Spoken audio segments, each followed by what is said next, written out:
சிலப்பதிகாரம் செவிமடுக்கும் நண்பர்களே, இன்று நாம் காணப்போகின்ற காதை வஞ்சன மாலை. வழக்குரை காதையில் அவை வழக்குரைத்த திறத்தை பார்த்தோம். மிக நுட்பமாக ஆராய்ந்து காண வேண்டிய ஒரு பகுதியாக இந்த வஞ்சன மாலை அமைகிறது.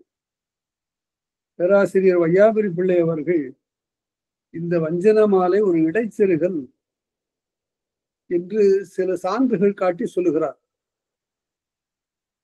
நாம் அதனை ஏற்றுக்கொள்ள இயலவில்லை. ஏனென்றால் பதிகத்திலேயே ஆரைந்து காதை என்று சொல்லப்பட்டு விட்டது. மேலும் இந்த ஒரு காதையை நீக்கினால் 29 காதைகளாக இருக்கும். இந்த முன்பின் தொடர்ச்சியும் வழக்குரை காதைக்கும் பின்னால் வருகின்ற அடற்படு காதைக்கும் இடையில சரியான இணைப்பு இல்லாமல் போகும். அதனால இந்த சான்றுகளால் இதனை பார்க்க வேண்டியிருக்கிறது. ஆனால் அதே சமயத்துல இதுல இடைச்செருகள் இல்லாமல் இல்லை. அந்த இடைச்செருகள் வஞ்சன மாலையில இருப்பதாக சொல்ல முடியாது. அடுத்து வருகிற அடற்படு காதையில இருப்பதாக சொல்லலாம். அதை அறிஞர்கள் உணர்ந்திருக்கிறார்கள். மிக பல ஆண்டுகளுக்கு முன்பு பல்கலைக்கழகங்களிலே இந்த சிலப்பதிகாரம் முழுமையுமாக பாடம் சொல்லப்பெற்றது. அதாவது சென்னை பல்கலைக்கழகம் ஒரு பல்கலைக்கழகம், அண்ணாமலை பல்கலைக்கழகம் ஒரு பல்கலைக்கழகம். அப்பெல்லாம் மதுரை பல்கலைக்கழகம் தோன்றவில்லை. இந்த 2 பல்கலைக்கழகங்களிலும் சிலப்பதிகாரத்தை நடத்தி காட்டிய ஆசிரியர்கள் பெரும் புலவர்கள். அவர்கள் நுனித்து அறிந்து ஆராய்ந்து சொன்ன கருத்துகள் அப்போது கேட்ட மாணவர்களுக்கு ஒரு பெரு விருந்தாக அமைந்தன. அந்த செய்திகளை எல்லாம் நான் குறித்து வைத்திருக்கிறேன். அவ்வப்போது நான் சொல்லுகிறேன். அதற்கு மேலும் நாம் சிந்திக்க வேண்டியிருக்கிறது. பேசு சுப்பிரமணிய ஆச்சாரியார் என்ற ஒரு பெரும் புலவர் சென்னையில் இருந்தவர் சிலப்பதிகாரத்தை பற்றி பல கருத்துக்களை சொல்லி இருக்கிறார். அவற்றில் பல இன்று நமக்கு உடன்பாடு இல்லை. அவ்வாறு அவர் உடன்பாடு இல்லாமல் சொன்னதற்கு காரணங்கள் இருக்கின்றன. அவற்றை இன்னொரு ஆசிரியர் சொல்லுகிற போது they are personal, அவை தனிப்பட்ட கருத்தை சார்ந்தன. அதாவது அவர் சொன்னதற்கு ஒரு காரணம் இருக்கிறது. அவர் பொற்குலன் என்று ஒருவனை தீதற்றவனாகவே அவர் காட்ட முயல்கிறார்.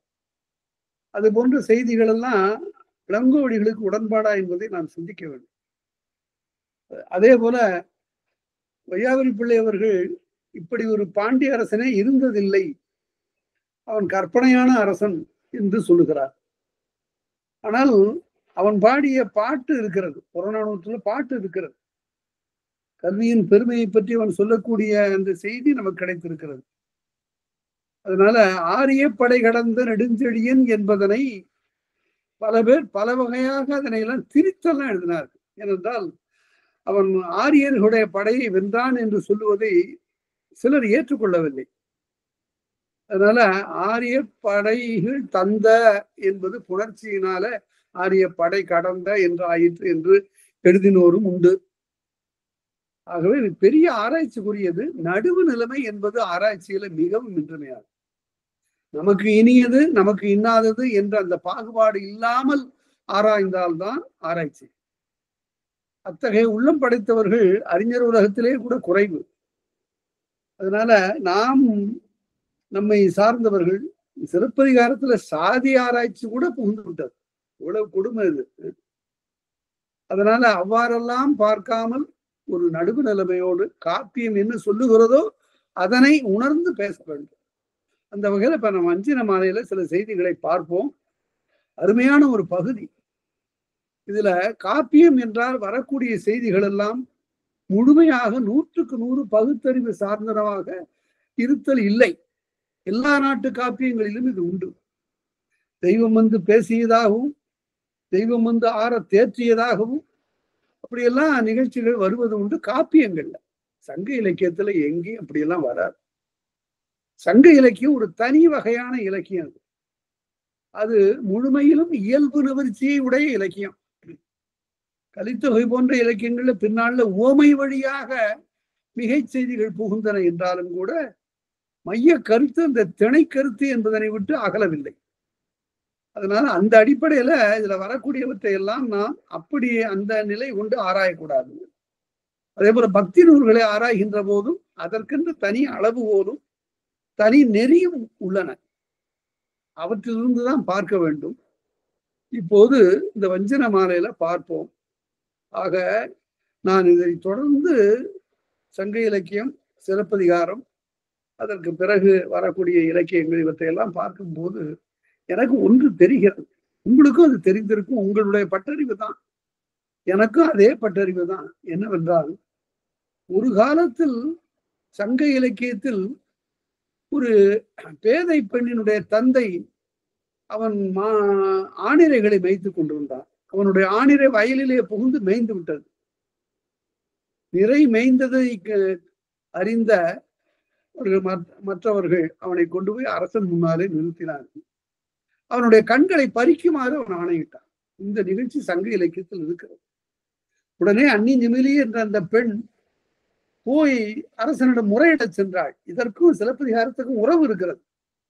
அரசனிடம் சென்று முறையிடுவதற்கு போனால் அரசன் கேட்கவில்லை. பிறகு உண்ணா நோன்பு இருந்தாள். கரையிலே உணவை வைத்து உண்டாள். வெளுத்த ஆடை உடுத்தாமல் அழுக்கு ஆடை உடுத்துக்கொண்டு நெடுநாள் உண்ணா நோன்பு இருந்தாள். யாரும் கேட்பார் இல்லை.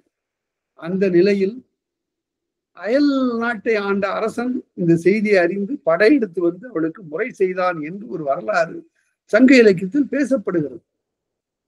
இதனுடைய சாயல் சிலப்பதிகாரத்தில் இருக்கிறது என்பதை நாம் காணலாம். ஆக சங்க காலத்திலும் கூட இப்படி ஒரு தீமை நிகழ்ந்திருக்கிறது. சிலப்பதிகார காலத்தில் ஒரு பொற்கொலனால் இப்படி ஒரு தீங்கு நிகழ்ந்திருக்கிறது. இன்னும் பிற்காலத்தில் பெரிய புராண காலத்தில் ஒருவர் அங்கிருந்து வந்து ஒரு அரசனை ஒரு காரணம் இன்றி கொன்று விடுகிறார். இப்படியெல்லாம் பல நிகழ்ச்சிகள் வருகின்றன. ஆக என்னவென்றால், இன்னாதம்மை உலகம் இனிய காண்க இதன் இயல்புணர்ந்தோரே என்று பக்குடுக்கை நன்கணியார் சொன்னார். உலகம் முழுமையும் 100க்கு 100 நல்லவர்களாலேயே நிரப்பப்பட்டது இல்லை. அங்கு நல்லவர்களும் இருப்பார்கள், அல்லவர்களும் இருப்பார்கள். ஆகவே அறமுணர்ந்த பெரியோர்களாக வாழ்வது என்பது ஒரு காலத்தில் இவ்வாறு இடையூறாக இருந்தது. ஒரு கோவலன் இடர்பட்டான், ஒரு வாய்மொழி தந்தை இடர்பட்டான் என்றெல்லாம் நாம இலக்கியங்களில் படித்தோம். இப்ப அப்படி இல்லை. அந்த எண்ணிக்கை மிகுதியாகிவிட்டது. நாமே பல இடங்களில் இடர்படுகிறோம். வண்டியில போய்கொண்டிருக்கிறோம். உடனே வண்டியை நிறுத்த சொல்லி வழியில காவலர் மறிக்கிறார். இது நிகழ்ந்த நிகழ்ச்சியை தான் சொல்றேன். காவலர் மறிக்கிறார். உடனே கண்ணாடி இறக்கி விட்டு என்ன என்று கேட்கும் போது அவர் வண்டியில கொஞ்சம் புகை மிகுதியாக வருகிறது, ஆகவே அதற்கு தண்டம் செலுத்தி ஆக வேண்டும். சரி, அவருடைய தரம் நமக்கு தெரியும். ஒரு 200 ரூபாய் எடுத்து கொடுத்தா உடனே சரி போகலாம் என்று சொல்லி விடுகிறார். எந்த பத்து சீட்டும் இல்லை. இது எல்லாருக்கும் பலருக்கும் நிகழக்கூடிய நிகழ்ச்சி தான். இது காவல்துறை மட்டுமல்ல, எல்லா துறைகளிலும் இப்படி நிகழ்கிறது. அதனால்தான் நான் ஒரு நூல் எழுதியிருக்கிறேன். நீங்க வாய்ப்பு கிடைக்கும் போது அதை படித்து பாருங்கள். இது ஒரு பொழுதுபோக்கு என்ற நிலையில் எழுதப்பட்ட ஒரு நூல். வெட்கப்படாமல் படியுங்கள் என்பது அந்த நூலின் தலைப்பு. அதுல இந்த அலுவலகத்தில் யாருக்கும் எந்த தொகையும் கொடுக்கக்கூடாது, கொடுப்பது குற்றம் என்று எழுதியிருப்பதை பற்றி நான் ஒரு கவிதை எழுதியிருக்கிறேன். அதுல உரைநடை கவிதை, உரைப்பாட்டு மடை. இந்த அறிவிப்பு தெளிவாக இல்லை. எங்கே கொடுக்க வேண்டும், யாரிடம் கொடுக்க வேண்டும் என்று இது சொல்லவில்லை என்று அந்த போக்கில் அது எழுதப்பட்டிருக்கிறது. இப்படி ஒரு 50-60 நிகழ்ச்சிகள் இந்த சமுதாயத்தில் எப்படி இருக்கின்றன என்று காட்டி நாம் இதற்கெல்லாம் வெட்கப்படக்கூடாது, இது நமக்கு இயல்பாகிவிட்டது, வெட்கப்படாமல் படியுங்கள் என்று ஒரு புத்தகம். அந்த புத்தகம் மற்ற என்னுடைய இலக்கிய புத்தகங்களை எல்லாம் விட அவ்வளவு விரைவாக எல்லாரையும் சென்று அடைந்திருக்கிறது என்பது மிக வியப்பாக இருக்கிறது. சரி, அதனால இப்ப வஞ்சன மாலையில அவள் ஒரு உலகத்தை காட்டுகிறாள். என்னுடைய ஊர் எப்படிப்பட்ட ஊர் தெரியுமா? பத்தினிமார் நிறைந்த ஊர். அங்கிருந்து நான் வருகிறேன். நான் இந்த தீமையை என்னால் பொறுத்து கொள்ள முடியவில்லை என்று சீறி சிறந்து அவள் பேசுகிறாள். 7 பத்தினிமாருடைய வரலாற்றை அவள் சொல்லுகிறாள். அந்த வரலாறு பெரும்பாலும் இதிகாச புராணங்களை ஒத்ததாகத்தான் இருக்கின்றன. அதை பார்ப்போம். கோவேந்தன் தேவி, அது விழி. கோவேந்தன் தேவி கொடுவினையாட்டிய 2 பெண்களுடைய சந்திப்பு. இந்த இடத்துல இளங்கோவடிகளுடைய நாடகத்திறன் பஞ்சனமா வழக்குரை காதையில பார்த்தீங்க. முதல்ல வாயிலோன் கண்ணகி, அடுத்து அரசன் வாயிலோன், அதற்கு அடுத்தது அரசன் கண்ணகி, அதற்கு அடுத்தது கண்ணகி கோப்பெருந்தேவி. 2 பாத்திரங்களுக்கு மேல 3வது பாத்திரம் அங்க நுழைய கூடாது. அதே போல இங்கேயும் வந்து நிற்கிறா கோவேந்தன் தேவி. அதே காட்சி தான், அதே பின்புலம் தான். கோவேந்தன் தேவி கொடுவினையாட்டியே. ஆட்டிங்கிற சொல்லெல்லாம் இப்பவும் இருக்கு, இல்லாம இல்ல. சில மாவட்டங்கள்ல வழக்குல இருக்கு. ஆளுகின்றவள் என்று பொருள். வினையை ஆளுகிறவள், பெண் தன்மை ஆளுகிறவளை பெண்டாட்டி என்று சொன்னது இடைக்கால உலகம் வரையில. பின்னாலே இப்ப அது உறவு பெயராக போய்விட்டது. கொடுவினை ஆட்டி கேள். கொடுவினை ஆட்டியேன், நான் கொடுவினை செய்திருக்கிறேன், அதனால்தான் இதை நான் அவ்வாறு தூக்க வேண்டியிருக்கிறது. இங்கே ஒரு ஆராய்ச்சி குறிப்பை நான் உங்களுக்கு சொல்லுகிறேன். சிலப்பதிகாரத்தில் கோவ நெடுஞ்செழியனை பெரும் குற்றவாளி என்று கூறிய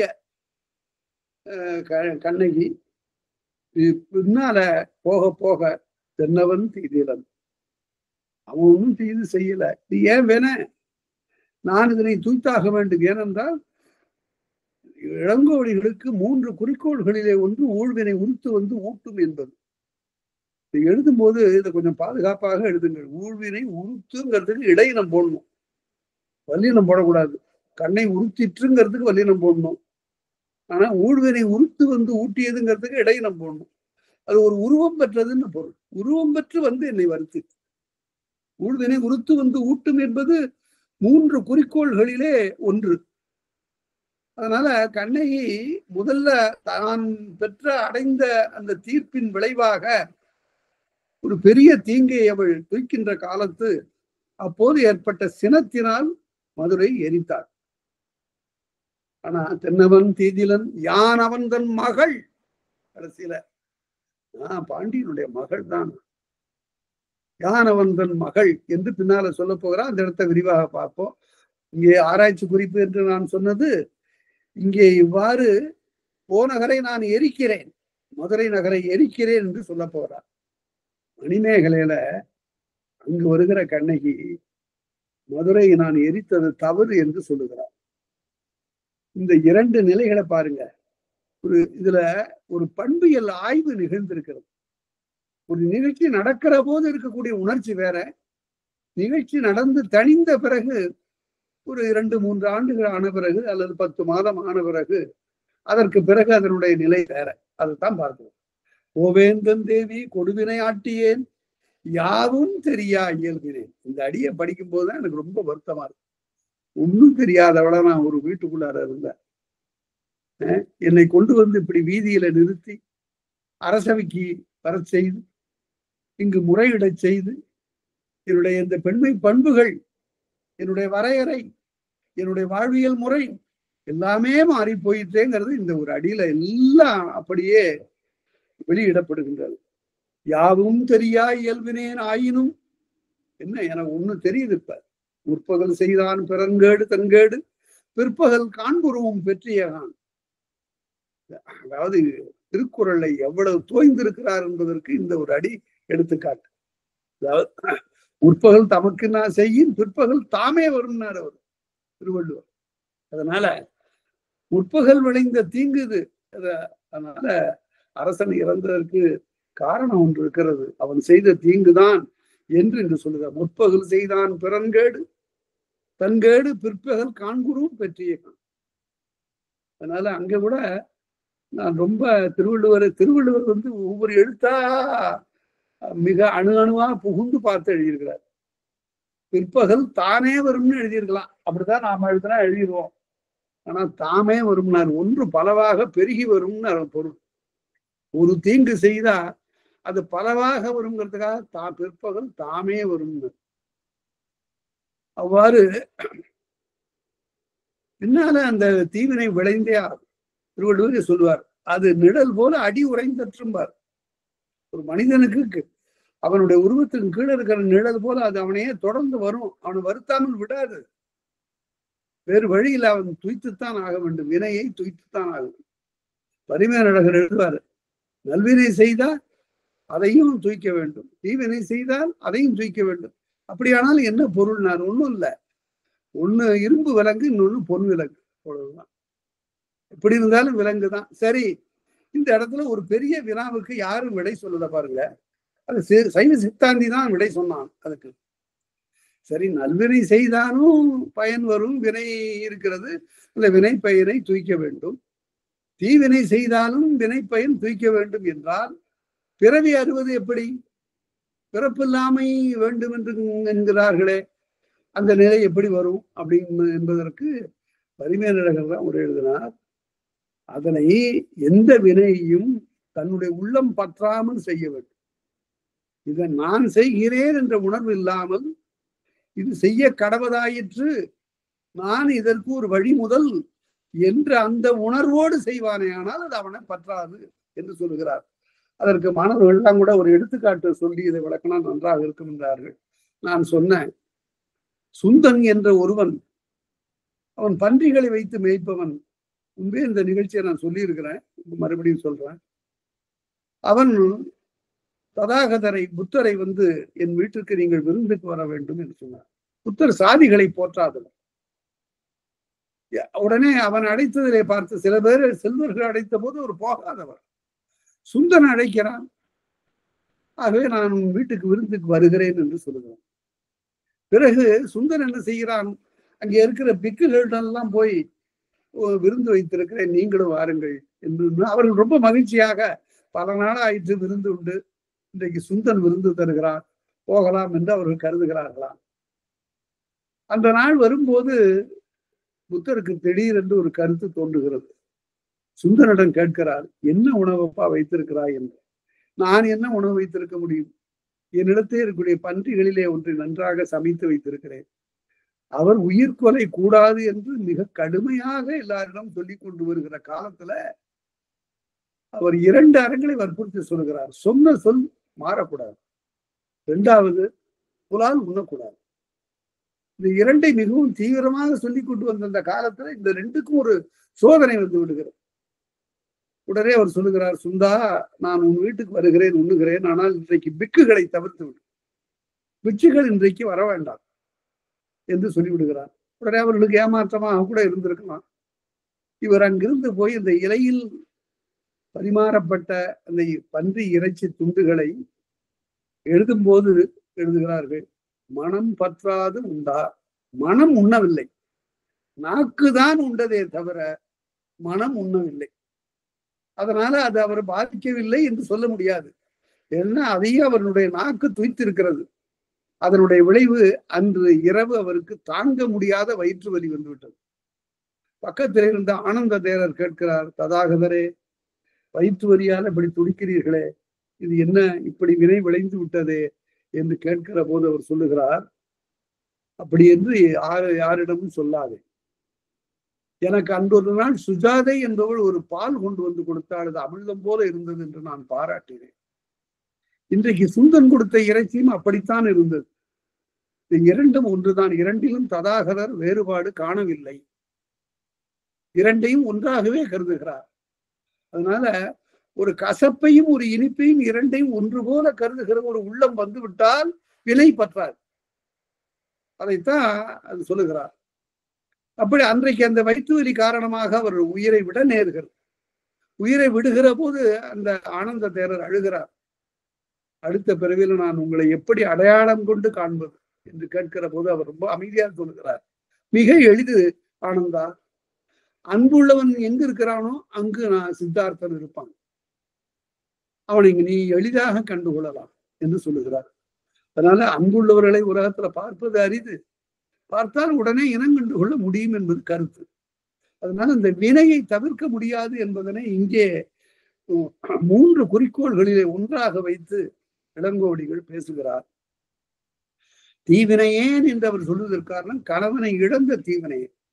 இறுதி வரையில கணவனோடு வாழ்வதுதான் நல்வினை, 2 பேரும் சேர்ந்து வாழ்வதுதான் நல்வினை.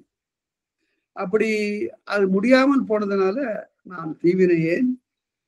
அதனால பிற்பகல் பிறர்க்கின்னா முற்பகல் செய்யும், தமக்கின்னா பிற்பகல் தாமே வரும் என்ற கருத்து இங்கு சொன்னார்.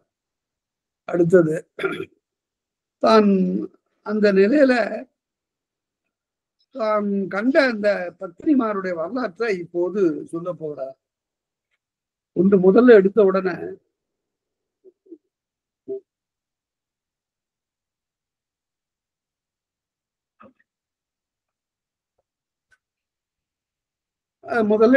அவர் சொல்ல, வன்னி மரமும் அடைப்பள்ளியும் சான்றாக முன்னிறுத்தி காட்டிய மொய்குழலாள்.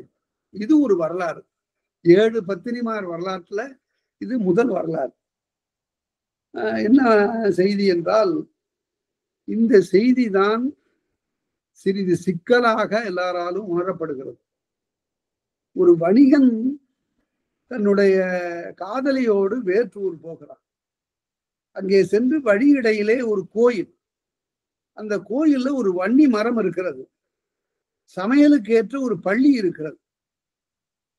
அந்த இடத்தில் அவர்கள் தங்கி இருக்கிறார்கள். அவர்கள் அங்கே மனம் செய்து கொள்கிறார்கள். அதற்கு பிறகு அவனை அரவு தீண்டுகிறது. அவன் இறந்து போகிறான். இறந்து போன பிறகு தான் அவள் மனைவி, அவனுடைய மனைவி என்று சொல்லுவதை பலர் ஏற்கல. ஏனென்றால் இந்த திருமணத்தை அவர்கள் ஏற்காத நிலை. இதை திருவிளையாடற் புராணம் சொல்லுகிறது. திருவிளையாடற் புராணத்தினுடைய காலம் 17ஆம் நூற்றாண்டு. அதுல வருகிற நிகழ்ச்சிய இங்கு சொல்லப்படுகிறது என்று சொல்லிவிட்டு, இது பின்னால இடையில செருகப்பட்டது, சேர்த்து எழுதப்பட்டது என்று வையாபுரி பிள்ளை போன்ற அறிஞர்கள் சொல்லுகிறார். ஆனால் இதற்கு சரியான ஒரு ஆராய்ச்சி முடிவு வேண்டும். ஒரு வன்னி மரத்தையும் அடைப்பள்ளியும் சான்றா முன்னிறுத்தி காட்டிய முனிவன். நாங்கள் இங்கேதான் மனம் செய்து கொண்டோம். இதற்கு சாட்சி யார் என்று கேட்டால், இந்த இருக்கிற வன்னி மரமும் அந்த மடைப்பள்ளியும். அவையெல்லாம் சான்று பகருமா என்றால், இந்த இடத்துல 25வது குறுந்தொகை பாட்டை நினைச்சு பாருங்க. அருமையான ஒரு ஒப்புமை. அதை பற்றி கூட ஆராய்ந்து எழுதலாம். யாரும் இல்லை தானே கள்வன் தானது வைப்பின் யானவன் செய்கோ தினைத்தாள் என்ன சிறுப சிங்கால குறுகும் உண்டு தாம் மணந்த ஞான்றே அப்படின்னு ஒரு அருமையான ஒரு பாட்டு. அதாவது கணவனாக இருந்தான், மனம் செய்து கொண்டான், எங்கோ போயிட்டான், ஆள் எங்க இருக்கான்னு தெரியல. அந்த காலத்துல ஏமாற்றி விட்டு போகின்ற நிகழ்ச்சியை பாடுறதில்லை, அதெல்லாம் இல்லை. அது பொருள் தேட போனோம்னா அந்த காலத்துல இப்போது உள்ள போக்குவரத்து கருவிகள் இல்லை, ஊர்திகள் இல்லை, பேசு கருவிகள் இல்லை. அதனால அந்த நிலையில போயிருக்கிறான், காணோமே.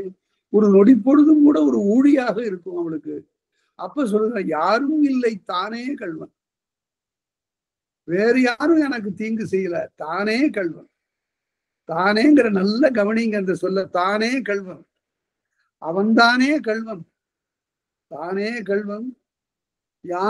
தானது பொய்ப்பின் அவனை அந்த திருமணம் செய்து கொண்டேன் என்பதனை பொய்த்து விடுவானே, ஆனால் நான் என்ன செய்வேன்? யானவன் செய்வோம். தினைத்தாள் என்ன சிறுபு சிங்கால, இந்த திணையரிசி போன்ற கால்களையுடைய, சிறிய கால்களையுடைய தினைத்தாள் சிறுபு சிங்கால குறுகு பறவையும் அங்கே இருந்தது. நானும் அவனுமாக மனம் செய்து கொண்ட காலத்தில் எங்களுடைய திருமணத்திற்கு சாட்சியாக ஒரு குறுகு பறவை அங்கே இருந்தது.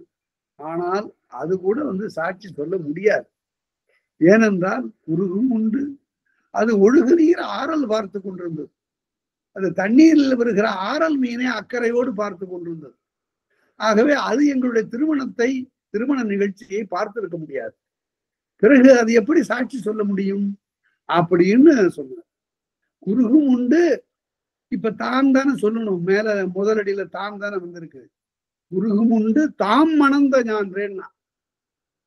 அப்ப இதுக்கு உரையாசிரியர் எழுதுலாம் பாருங்க. பழைய உரையில ஒரு குறிப்பு நிச்சராக்கினியர்னு எழுதுறாரு.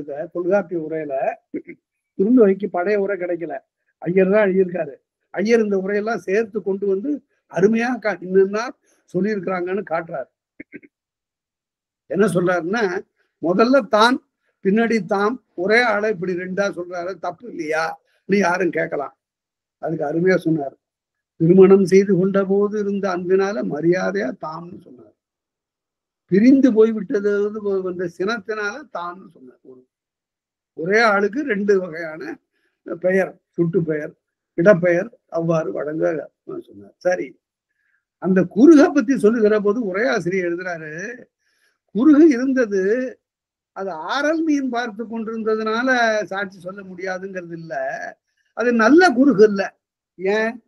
கொலை சூழ் குறுகு. ஒரு உயிரை பிடித்து கொலை செய்து உண்ண வேண்டும் என்ற கருத்துடைய ஒரு குறுகு நாங்கள் திருமணம் செய்து கொண்டதற்கு உண்மையான சாட்சியாக எப்படி வர முடியும்? இப்படியெல்லாம் ஆராய்ந்திருக்கிறார்கள். எவ்வளவு நுட்பம்! அந்த மாதிரி இங்க 2 சாட்சியா, வன்னிமரம், மடைப்பள்ளி 2 சாட்சியாக. உடனே இப்ப அந்த கோயிலுக்கு பேர், அந்த மதுரையில அந்த பகுதிக்கு பேரு சாட்சிநாதர். இந்த சாமிக்கே பேரு சாட்சிநாதர். அவரே சாட்சி சொன்னார்ங்கிறது திருவிளையாடல். வன்னிமரமும் மடைப்பள்ளியும் சான்றாக முன்னிறுத்தி காட்டி மைகுழலாள். இப்ப என்ன நீங்க கேட்கலாம், இது இடைச்செருகளாகத்தான் இருக்க வேண்டும். இது எப்போதோ நிகழ்ந்த நிகழ்ச்சி. 17ஆம் நூற்றாண்டுல 15, 16, 17 நூற்றாண்டுகள்ல 2 திருவிளையாடல்ல பாடப்பெற்ற இந்த நிகழ்ச்சியை இளங்கோவடிகள் எப்படி சொன்னார்னா, இளங்கோவடிகள் பின்னால வந்தார் என்றல்லவா பொருள் என்று நாம யாரும் கேட்பாங்க. கேட்டாங்க, கேட்டுட்டு என்ன சொன்னாங்க, பஞ்சனமாலை இளங்கோவடிகள் எழுதியது இல்லைன்றாங்க. ஆனால் ஒன்று, திருவிளையாடல் பாடத்தில் வருகின்ற கதைகள் எல்லாம் அந்த 17ஆம் நூற்றாண்டில் நிகழ்ந்தன அல்ல. அவையெல்லாம் மதுரையை சுற்றிலும் உள்ள மக்கள் நாட்டுப்புற செய்திகளாக காலங்காலமாக பேசி வந்தது. அவர்களுடைய நம்பிக்கை, அவர்களுடைய பக்தி, அவர்களுடைய சமூக இயல் சார்ந்த கதைகள் அவை. அவை இளங்கோவடிகளுக்கு முன்னிருந்து அந்த மக்களால் பேசப்பட்டுள்ளார். 64 திருவிளையாடலும் கதை தான். அன்றைய மதுரையை சூழ்ந்த மக்கள் பேசிய கதைகள். அது மதுரைக்கே உரிய இலக்கியம். அதனால அதனுடைய ஆரிஜின், அதனுடைய தொடக்கம், அதனுடைய மூலம் மிக பழமையானது என்பதனை உணர்ந்தால் இது இடைச்சல்கள் அல்ல என்று நிறுவனம். சரி, அடுத்தது, மாற்றான் இப்படி நீ எங்க திருமணம் செய்து கொண்டாயெல்லாம் பொய் என்று மாற்றாள் ஒருத்தி இகழ்ந்தாள். அந்த மாற்றாள் இகழ்ந்த இகழ்ச்சியை மாற்றுவதற்காக இல்லை இல்லை நாங்கள் மனம் செய்து கொண்டோம் என்று சொல்லி வன்னிமரத்தையும் மடைப்பள்ளியும் கொண்டு வந்து அந்த லிங்கத்தோடு சேர்த்து சாட்சியாக காட்டினாள் என்பது வரலாறு. அது திருமருகல் என்ற ஊர். அது அத ஞானசம்பந்தர் இந்த நிகழ்ச்சியை பாடுறார். தடையாயனுமால் சரண்யனுமால் என்ற அந்த தேவாரம் இவ்வாறு ஒரு வணிகனுடைய மனைவிக்காக நீ வந்து சாட்சி சொன்னாய் அல்லவா இறைவா என்று போற்றுகிறார். அதனால இந்த ஒரு பத்தினி பெண் ஒருத்தி இவள் பொருட்டாக அகிரிணை பேசியது. அகிரிணை உறுப்புகளாக இருந்த வன்னிமரம், மடைப்பள்ளி ஆகிய 2ம் அவள் பொருட்டாக வந்து பேசின.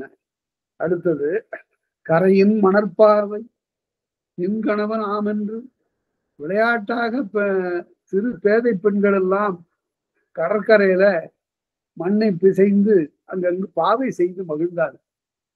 ஆண் போல உருவம், பெண் போல உருவம், மாடு போல உருவம், ஆடு போல உருவம் எல்லாம் செய்து அவர்கள் மகிழ்ந்த காலத்தில் அப்போ ஒருத்தர் மிக அழகாக ஒரு பாவையை செய்தார்.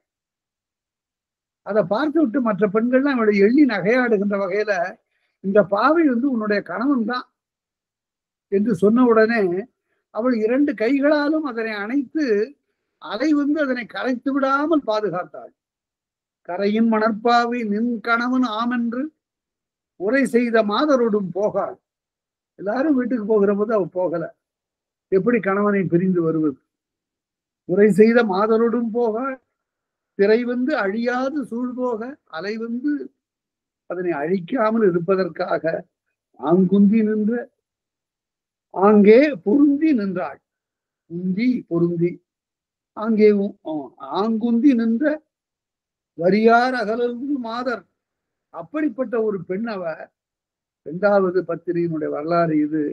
அதாவது இவ்வளவு பேதைத்தன்மையா இருக்கிறாள். இதுக்கு உண்மையிலே வேற பொருள் என்னவென்றால், இந்த கற்பு என்பதற்குரிய விளக்கம் பல சமயங்களில் தவறாக உணரப்பட்டிருக்கிறது.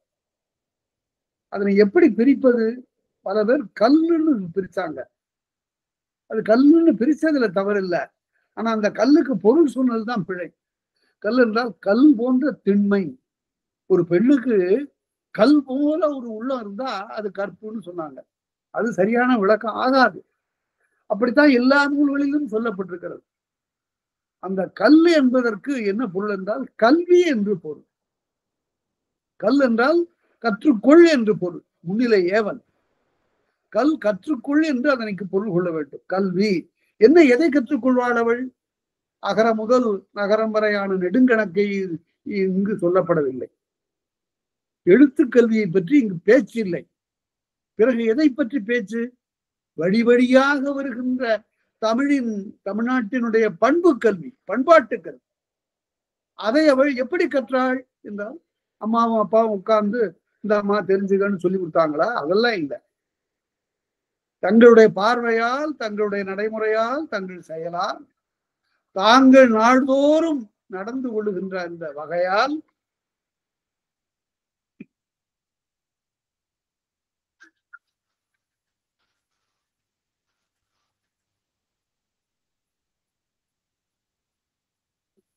தாங்கள் நடந்து கொள்ளுகின்ற அந்த வகையால் அதுதான் கல்வி.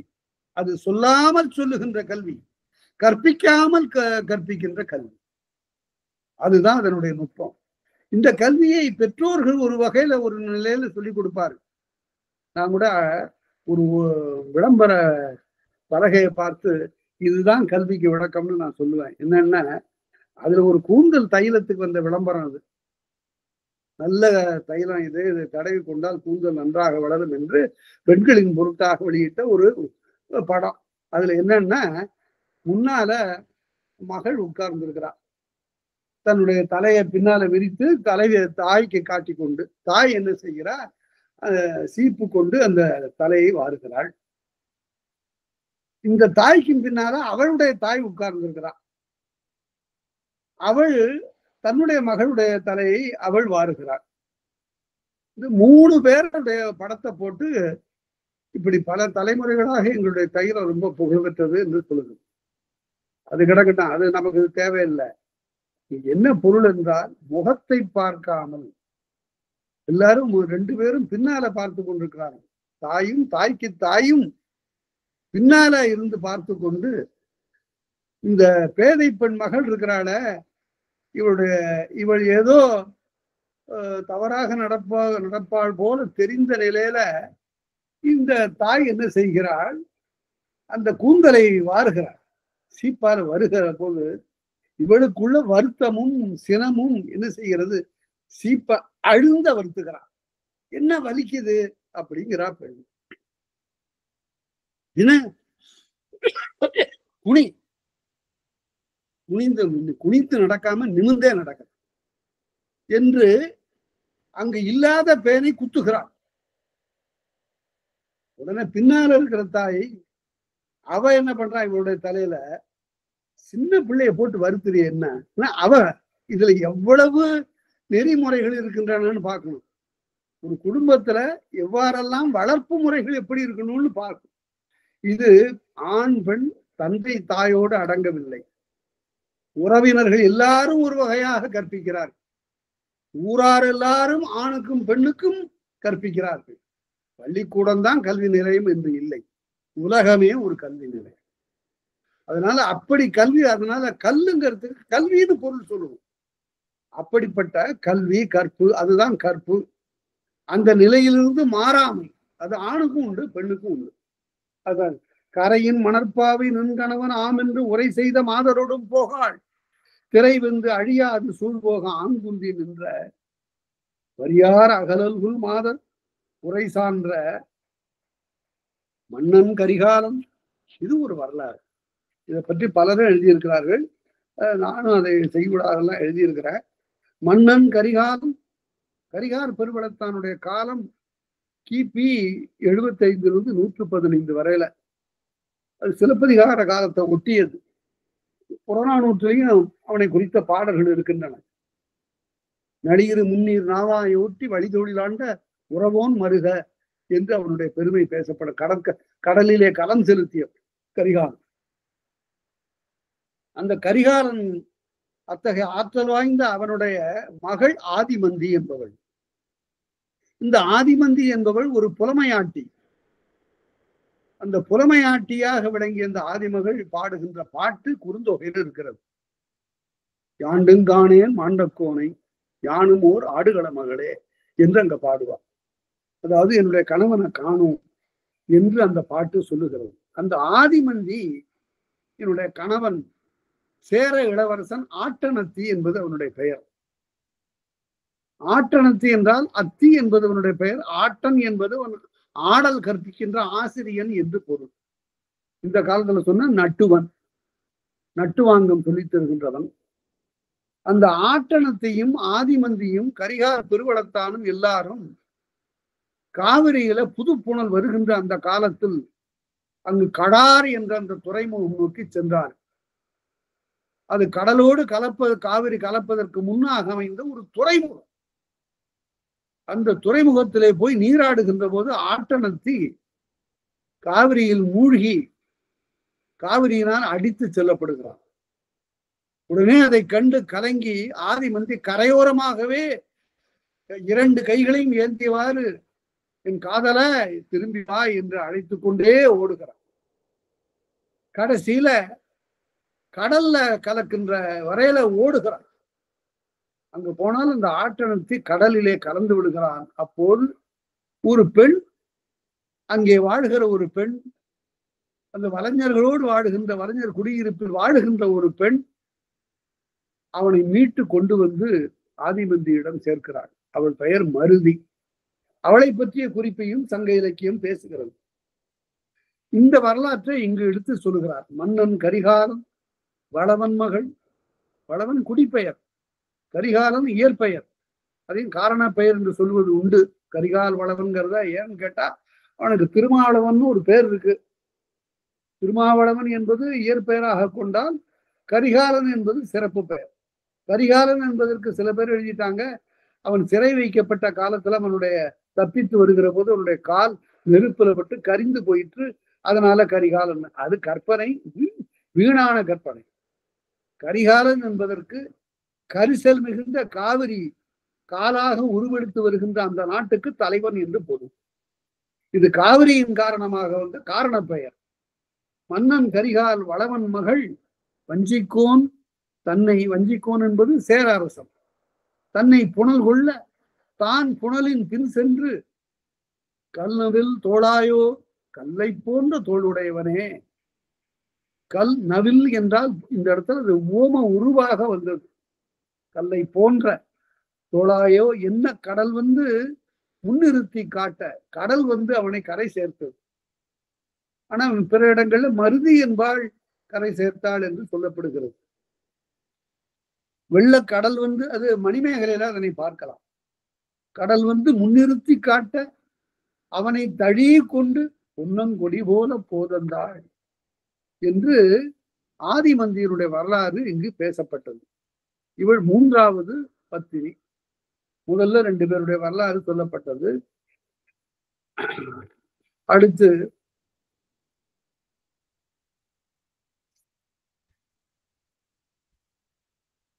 வன்னி மரத்தையும் மடைப்பள்ளியும் சான்றாக காட்டியவள், பிறகு கரையில் மணற்பார்வை கரைந்து போகாமல் காத்தவள் என்று 2 பேர். அடுத்தது இந்த ஆதிமந்தி, அவளும் புகார் தான். ஒவ்வொருத்தையும் புகாரை சார்ந்தவள் என்பதனை சொல்லாம அது பாட்டுக்கு சொல்லி கொண்டு போகிறார். மணல் மலி பூங்கானல் வருகலன் நோக்கி, அவன் அயல் நாடு போயிருக்கிறான், கடல் கடந்து போயிருக்கிறான் கணவன்.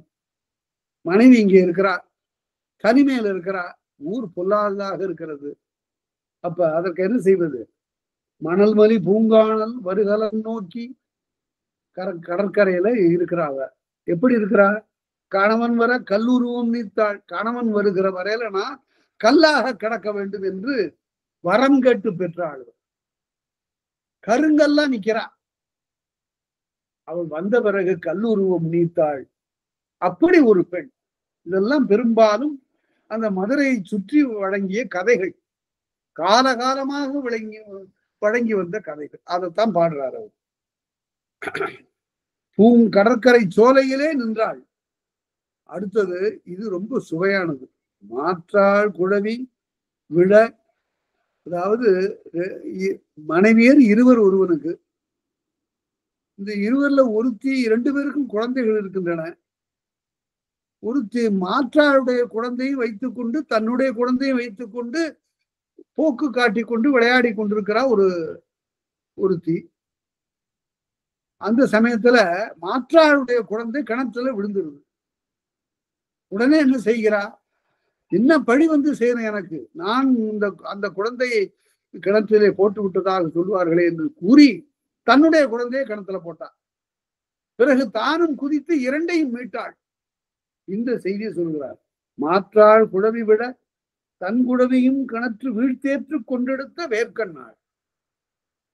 அதனால ஒரு சமமாக நான் கருதுகிறேன், என்னிடத்து வேறுபாடு இல்லை என்று காட்டுவதற்காக அன்புமிக்க நேயமிக்க தன்னுடைய குழந்தையும் கொண்டு வந்து கிணற்றிலே போடுவதற்கு அவள் தயங்கவில்லை. அப்படி ஒருத்தி. இத பாத்தீங்கன்னா, ஒருத்தி தன்னை பாதுகாத்துக் கொண்டாள், இன்னொருத்தி மாற்றாருடைய குழந்தையை பாதுகாத்துக் கொண்டாள். இப்படி பல்வேறு நிலைகள்ல இந்த 7 பத்திரிமார் வரலாறு பேசப்படுகிறது. தன்னோடு ஒத்த ஒருத்தியினுடைய குழந்தையை இவள் பாதுகாத்தாள் என்பது வரல. அடுத்தது, வேற்றொருவன் நீள் நோக்கம் கண்டு நிறைமதி வாழ்முகத்தை தானோர் குறக்கு முகமாக என்று போன கொடுனன் வரவே குறக்கு முகம் நீத்த பழுமணி அல்குர் பூம்பாவை. அதாவது அயலூர் போயிருக்கிறான் கணவன், அவன் வருவதற்கு பல திங்கள் ஆகக்கூடும். அந்த நிலையில் வேற்றான் ஒருவன் சற்று வேறுபட பார்க்கிறான். அவனுடைய கண்களிலே தூய்மை இல்லை, களங்கமற்ற உள்ளம் இல்லை. இந்த களங்கம் வெளிப்படுகிறது பார்த்தா உடனே. அது வரையில மிக அழகாக துலங்கிய அவள் தன்னுடைய முகத்தை குரங்கு முகமாக ஆக்கி கொண்டாள். கணவன் வந்த பிறகு தன்னுடைய இயல்பான முகத்தை அவள் பெற்றாள். இது ஒரு கற்பு சிறந்த ஒரு பெண்ணினுடைய கதை. கொடுனன் வரவே குறக்கு முகமித்த பழுமணி, மிகச் சிறந்த மணிகளை அணிந்த ஒரு பாவை, ஒரு பெண் பாவை. விழுமிய பெண்ணறிவு என்பது பேதமைத்தே.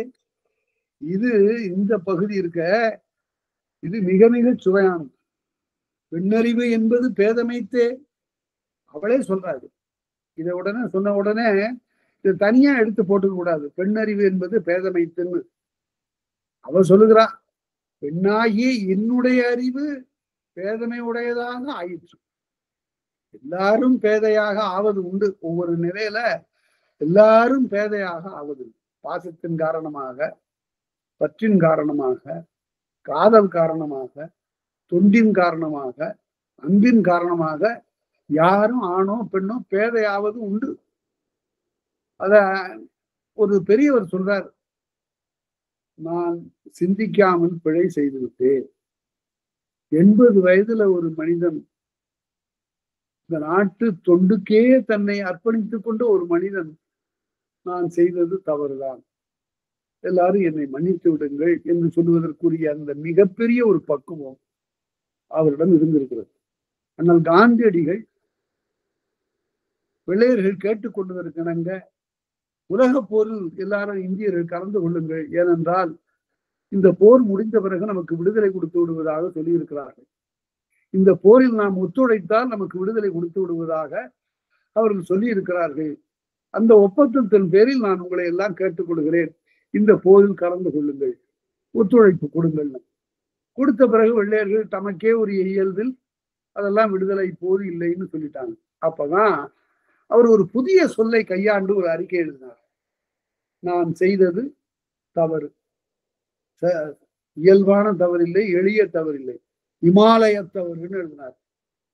அது வகையில் அந்த மாதிரி ஒரு சொல்லாட்சி எங்க யாரும் சொல்லல.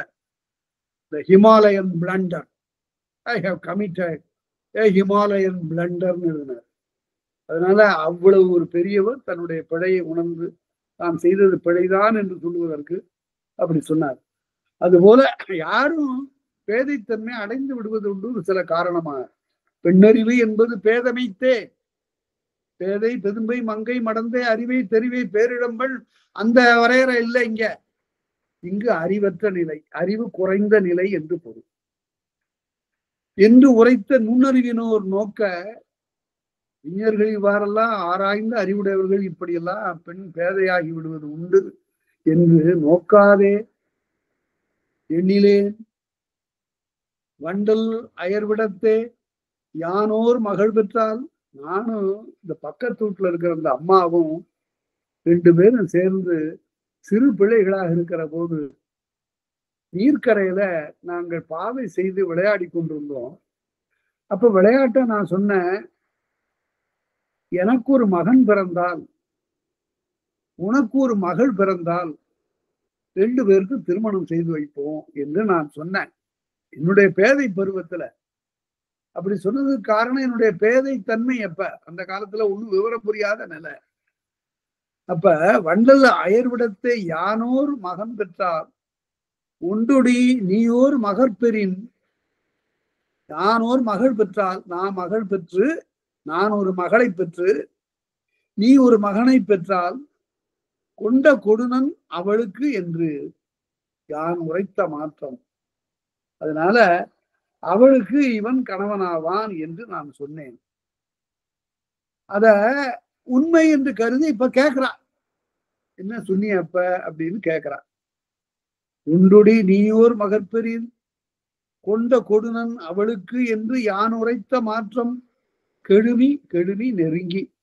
அன்பு கெழுமியே என்றால் அன்பு மிக்க, அன்பு நெருக்கமாக அமைந்த. கெழுமி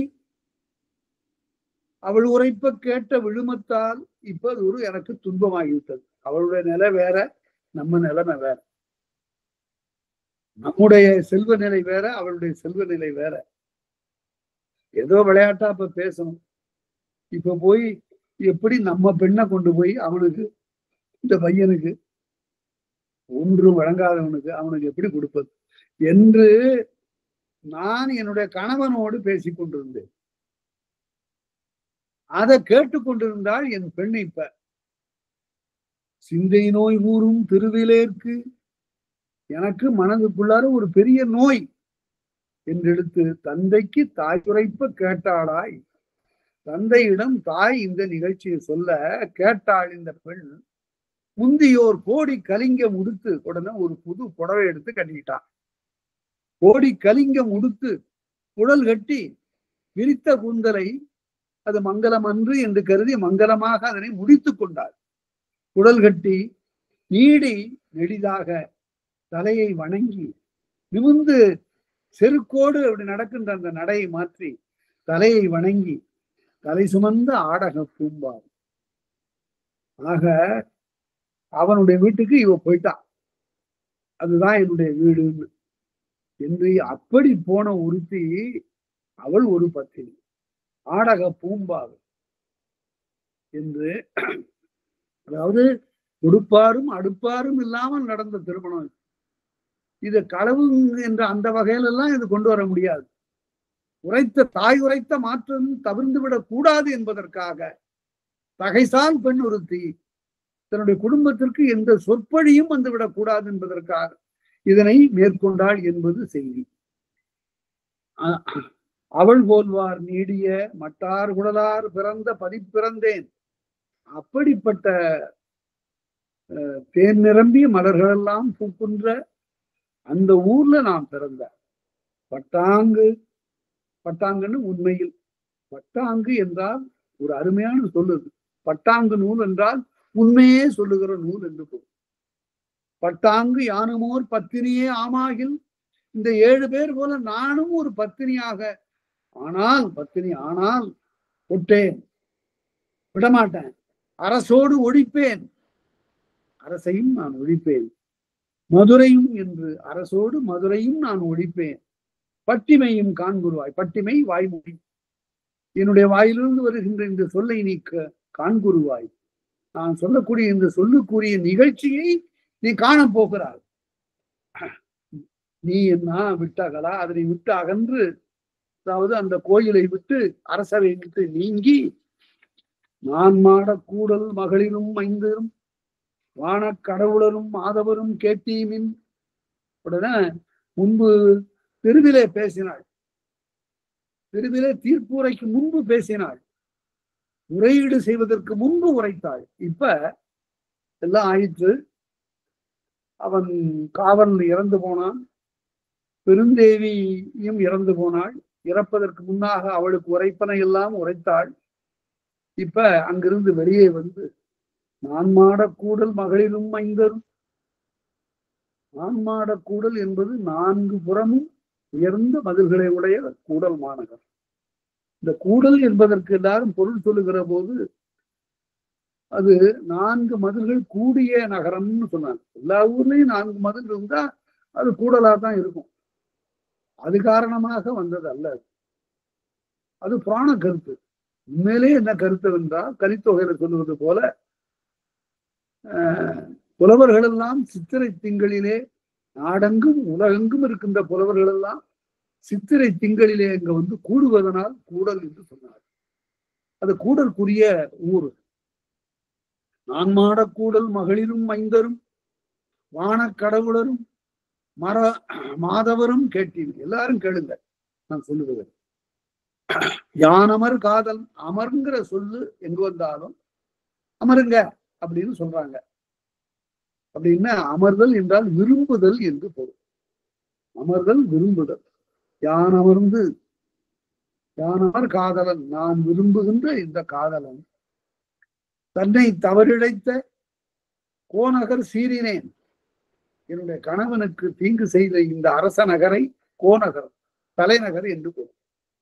இந்த தலைநகரை நான் சீறி குற்றமில்லேன் யான் என்று, நான் எந்த விதமான குற்றமும் செய்யவில்லை என்று இடமுலை கையால் திருகி, அதாவது இடப்பக்கத்தே இருக்கக்கூடிய மார்பகத்தை கையாலே திருகி எடுத்து மதுரை வலமுறை மும்முறை வாரா அலமந்து 3 முறை மதுரை நகரை வலம் வந்து அலமந்து என்றால் மனம் சுழன்று கவலைப்பட்டு மயங்கி என்று பொருள். அலமந்துன்னா மயங்கி மட்டார் மருகின் மணிமுலையை வட்டித்து விட்டாள். தன்னுடைய மார்பினை எடுத்து இந்த தெருவுல வட்டித்து எரிந்தாள். விட்டாள் எரிந்தாள் விலங்களையார். விட்டாள் எரிந்தாள்னு விட்டெறிந்தாள்ங்கிறது விட்டாள் எரிந்தாள்னு முற்றச்சமா வந்து விட்டாள் எரிந்தாள் விலங்களையாள். வட்டித்த நீல நிறத்து உடனே அவ அப்படி மார்பை எடுத்து எரிந்த உடனே நீல நிறத்து திரி சொக்கர், அதாவது தழலுக்கு 2 நிறம் உண்டு. அது பெருகி எரிகிற போது மேற்பகுதி சிவப்பாகவும் அதனுடைய உட்பகுதி நீளமாகவும் தோன்றும். நீல நிறத்து திரி செக்கர், நீல நிறமாக இருந்து சிவப்பாக மாறுகின்ற வார்சடை பால்புரை வெள்ளையிற்று பார்ப்பன கோலத்து நீண்ட சடையினை உடைய பால் போலும் பற்களை உடைய பார்ப்பன கோலத்தை உடைய அக்னி என்ற கடவுள்.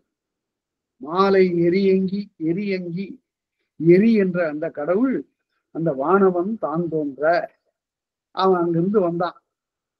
வந்து என்ன சொல்லுகிறான், மாபத்தினி நின்னை மான பிழைத்த நாள், மிகப்பெரிய பத்தினி பெண், உனக்கு இவ்வாறு பிழை செய்கின்ற இந்த காலத்தில் இந்த ஊரை எரி உண்ண வேண்டும் என்று இதற்கு ஒரு தீச்சூடு இருக்கிறது, ஒரு சாபம் இருக்கிறது.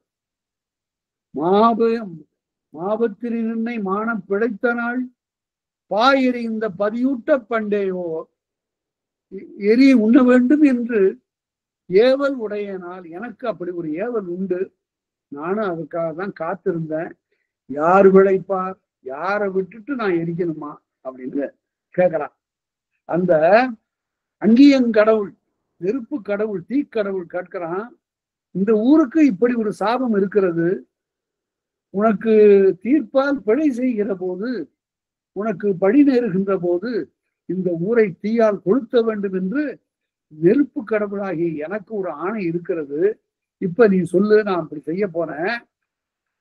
இந்த ஊரில் அவ்வாறு செய்யுங்கால் தீங்கு உறாமல் இருக்கக்கூடியவர்கள், பிழைக்கக்கூடியவர்கள் யாராக இருக்க வேண்டும் என்று ஒரு பட்டியல் சொல்லு. இந்த கருத்தை பார்த்தீங்கன்னா புறநானூற்றுல 9வது பாட்டுல பார்க்கணும். அங்க பலியாக சாலை முதுகுடுவி பெருவிடுதி என்ற பாண்டியன் போர் தொடுக்கும்னு சொல்லுகிறான்.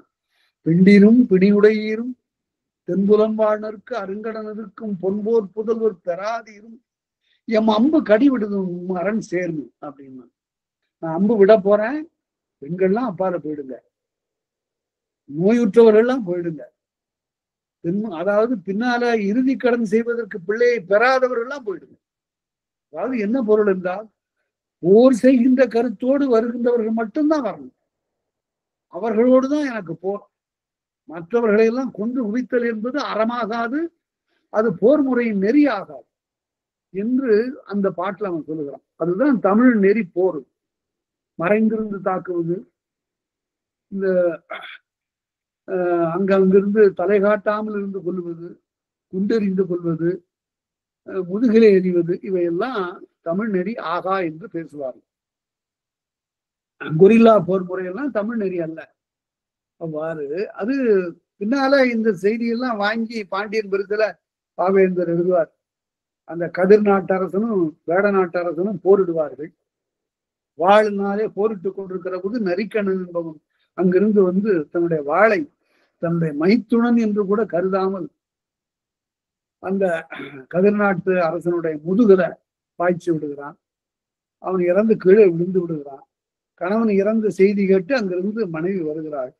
வந்தவுடனே ஐயோ உன்னுடைய உயிர் போயிற்றோ என்று கதறி அவனுடைய உடல் வாரி அணைத்தாள், மடியில் இட்டாள். இட்டு அணிமார்பு தடவினாள். மார்பை தடவினாளாம். இங்கு புண்பட்டது என்பதற்காக மார்பை தடவினாள்.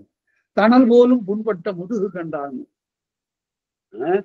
அதுக்கு பிறகு பாருங்க அந்த பாவேந்தனுடைய நிலைய. தணல் போலும் புண்பட்ட முதுகு கண்டாள், சீ அப்பிணத்தை நிலத்தில் போட்டாங்க.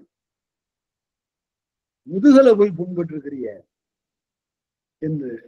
வீழ்ந்ததுவோ தமிழ் மானம், என்னுடைய மூதாதை எல்லாருக்கும் வழி வந்ததே அப்படின்னு சொன்னாங்க. உடனே அந்த அரசன் அங்கிருந்து வந்து, அம்மா உன்னுடைய கணவனுடைய வீரத்திற்கு எந்த பிழையும் நேரவில்லை. எவனோ ஒருவன் தன்னுடைய முகம் மறைத்து இவனுடைய நடுமுதுகில் எரிந்தான் ஈட்டி என்று அவன் சொல்லுகிறான். அதாவது இது ஒரு ரிவைவல். பழைய செய்தியை திரும்பவும் மறுபடியும் வேறு சொற்கள்ல அழகாக எடுத்து பேசக்கூடிய நிலையை பார்க்கும். இவ்வாறு மாபத்திரி நின்னை மான பிழைத்தனாள் பாயறி இந்த பதிவுட்ட பண்டே ஓர் ஏவல் உடையனால் யார் பிழைப்பார் இங்கு என அவனுடனே பார்ப்பார். அறவோர் பிராமணர்களை தீங்கு செய்யக்கூடாது என்பது எக்காலத்திலும் ஒரு நெறியாக இருந்தது. ஏனென்றால் அவர்கள் முதல்ல போருக்குரியவர்கள் இல்லை. பிறகு அவர்கள் எல்லாருடைய நலனும் கருதி நோன்பு நோற்பவர்களாக இருந்தார்கள். அதனால அதை திருவள்ளுவர் வேறு வகையாக பேசினார். மரப்பினும் ஓத்து குழலாகும் பார்ப்பான் பிறப்புழுக்கம் குன்ற கெடும்னார்.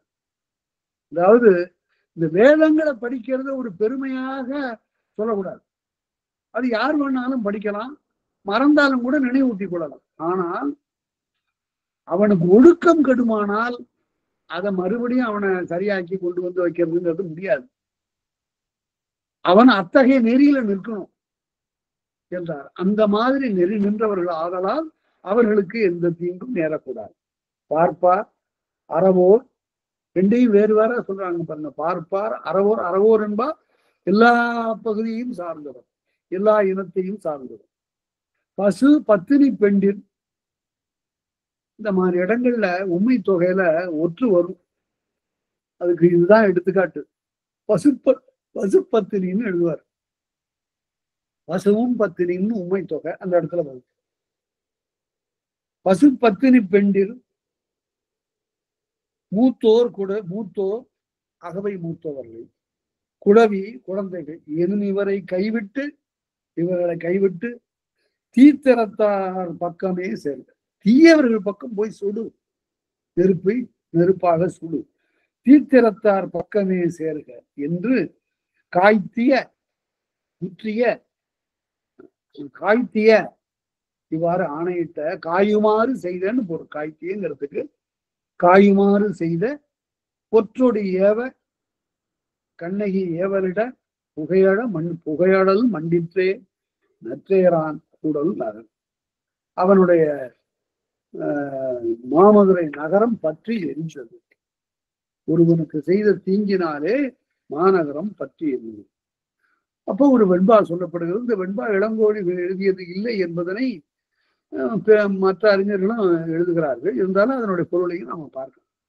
பொற்பு வழுதியும் தன் பூவையரும் மாளிகையும் விற்பொலியும் சேனையும் மாவேடம் எல்லாம் போச்சு.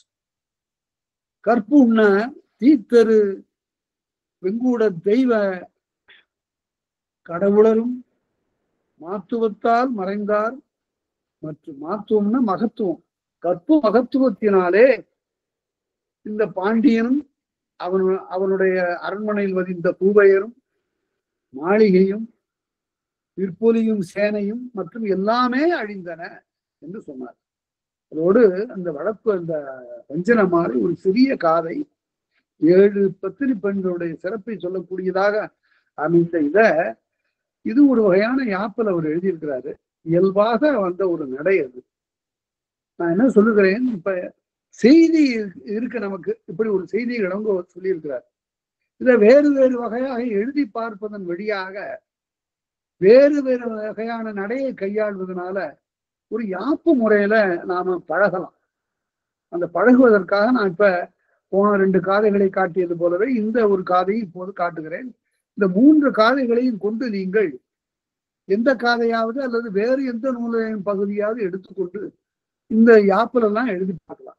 இப்படி நிறைய யாப்பு வகைகள் எல்லாம் இருக்கின்றன. இன்னும் போக போக பார்க்கலாம். இருந்தால் மிகப்பெரிய அது கடல் போல பெருகி கிடக்கிறது. 4 அடியில தான் பாட்டு நிக்கணுமா?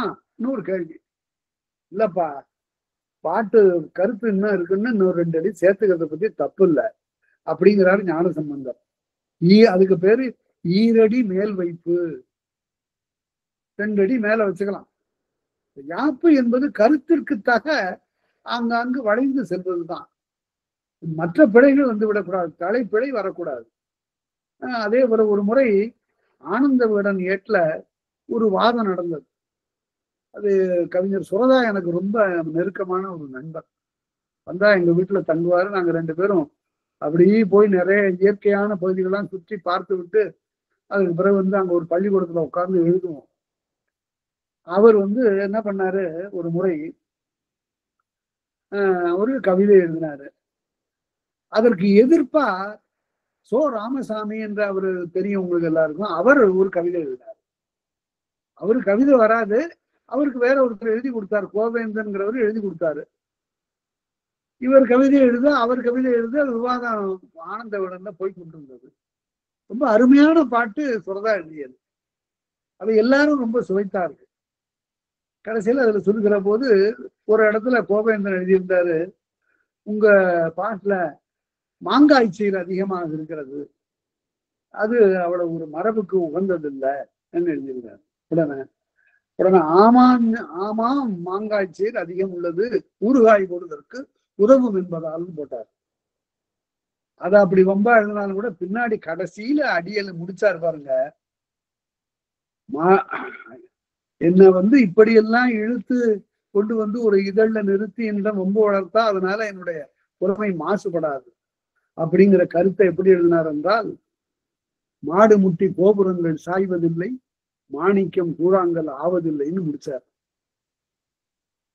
அதற்கு பிறகு அந்த பாடல்களை எல்லாரும் சுரதா எழுதிய அந்த பாடல்களை ரொம்ப பாராட்டி கொண்டிருந்தார். பாவேந்தரோட மாணவராக இருந்தவர் சுரதா. அவரிடம் உட்கார்ந்து படித்தவர்.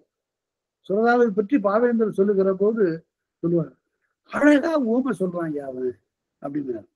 அந்த ஊமை கவிஞராக அவர் புகழ் பெற்றார். அதனால இப்ப அது மாதிரி எல்லாம் நாம அவரே இந்த ஆட்டனத்தி கதையை இப்ப இங்க 4 அடியில சொல்லப்பட்ட ஆட்டனத்தினுடைய கதையை அவர் தனியாக எழுதியிருக்கிறார். அருமையான பாட்டு. இப்ப பார்ப்போம், வேற நடையில இப்ப பார்ப்போம். என்ன யாப்புங்கிறத நீங்க சொல்லணும். கோப்பெரும் தேவிகள் போனகர் ஈங்கு யான் மாப்பிடை செய்யும் மன்னவன் மாள ஓர் தீர்ப்பதனை மாற்றினேன். முற்பகல் செய்தீங்கு பிற்பகலே கூற்றாய் விளைந்தது நீ கொள், கூற்றாய் விளைந்தது நீ கொள். என்ன யாப்புங்கிறது இப்ப தெரியும். ஈற்றடியை பார்த்தா தெரியும். யான் பிறந்த ஊர்பெருமை நீ எறிய கூறுவேனால், வான்பெருமை கற்பு மகளிரங்கு தோன்றினரால், 7 சிறந்த எண்ணினர் அச்செய்தி இங்குரைக்க கிளன்றாள் நங்கை கிளர்ந்து. வெண்பா, அதாவது நேரிசை வெண்பா எல்லாம். கிளன்றாள் நங்கை கிளர்ந்து தான் மனம் கொண்டமைக்கு தக்க நற்சான்றாக வாந்தோயும் வன்னி மரமதுவும் ஊனமிலா ஓர்மடை பள்ளியும் உற்ற சான்றாய் காட்டிய பேர்புகழாள் எண்ணூர் பிறப்பு. அவ எண்ணூர்ல பிறந்த. மண்ணாலே நீ செய்ய வந்தது இந்த பாவை நின் கண்ணார் கொடுனம் என கட்டுரைக்க பின்னாலும் மண்பாவை மாத்திரையால் மாளாது காத்தனடே அந்நாளும் எண்ணூர் அறி. கரிகார் பெருவளத்தாம் காதல் மகளின் ஒரு துணைவன் சேரன்தான் ஓலப் பெருநீர் கடல் புகவே அந்நாள் தொடர்ந்தோடி மீட்டாள் மடவரலும் எண்ணூர் வாழ்வாள். கணவன் வருந்துணையும் கல்லூருவாய் மாறி மணந்த அவன் வரவே மாறி அணைந்தாள் தனதுருவும் பண்டுபோல் சேயிழை அந்த கணங்குடையும் எண்ணூரே காண். மாற்றாள் குழந்தையது மண்டு நீர் கேணியுள்ளே ஆற்றாதே வீழ்ந்திட ஆயிழையாள் போற்றாதே ஏற்ற தன்சேயையும் கேணியுள் வீழ்த்தெடுத்தாள் சாற்றும் அவள் எண்ணூரேதான்.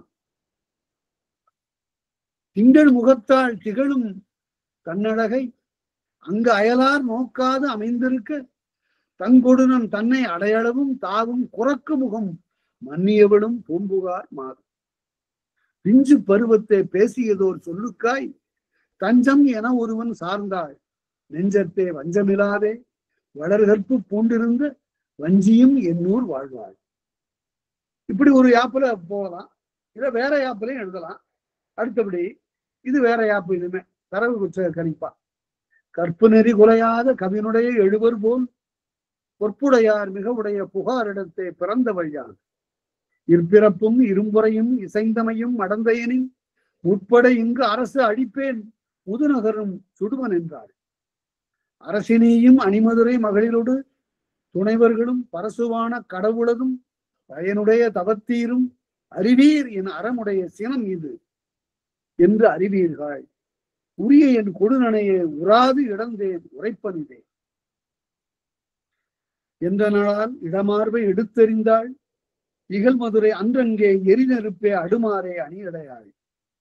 நின்றங்கே நிகழ்த்தினடே நெடுமொழியே அதுபோது முன்னிலே முதுநெருப்பு கடவுளவன் அணுகினனை.